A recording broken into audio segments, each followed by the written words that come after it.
ഇന്നത്തെ ചിന്താവിഷയം പാപം തിരിച്ചറിയാം.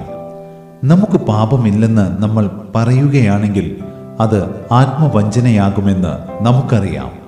എന്നാൽ ജീവിതത്തിൽ പാപബോധമുണർന്നാൽ മാത്രമേ നമുക്ക് ദൈവത്തോട് അടുക്കാനാകൂ. അന്ന് പാപബോധമുണർന്ന ആ സ്ത്രീ ശീമോന്റെ വീട്ടിലേക്ക് ആരും തന്നെ ക്ഷണിച്ചില്ലെങ്കിലും യേശുവിൻ്റെ അരികിലേക്ക് ഓടിച്ചെന്നു പാപക്ഷമ പ്രാപിക്കുകയും ചെയ്തു. അതുപോലെ സ്വർഗത്തേക്ക് നോക്കുവാൻ പോലും തുനിയാതെ പാപിയായ എന്നോട് കരുണ തോന്നണമേ എന്ന് നിലവിളിച്ച ചുങ്കക്കാരൻ നീതീകരിക്കപ്പെട്ടവനായി തിരിച്ചുപോയി.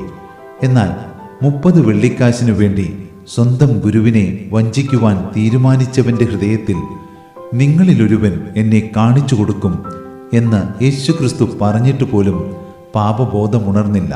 തൽഫലമായി അന്നവൻ ഇരുളിലേക്ക് ഇറങ്ങിപ്പോയി.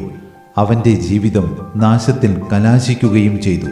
സ്നേഹിത, ജീവിതത്തിൽ പാപബോധമുണർന്നവരുടെ യാത്ര ലോകത്തിൽ നിന്ന് ദൈവത്തിങ്കിലേക്കായിരിക്കും. എന്നാൽ നമ്മുടെ ജീവിതത്തിൽ പാപബോധമുണരുന്നില്ലെങ്കിൽ നമ്മുടെ യാത്ര നാശത്തിലേക്കായിരിക്കും.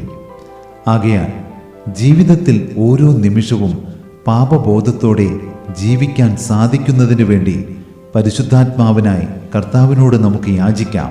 കാരണം പരിശുദ്ധാത്മാവ് പാപത്തെക്കുറിച്ചും നീതിയെക്കുറിച്ചും ന്യായവിധിയെക്കുറിച്ചും ലോകത്തിന് ബോധം വരുത്തും എന്ന് യേശുക്രിസ്തു നമുക്ക് പറഞ്ഞു തന്നിട്ടുണ്ടല്ലോ.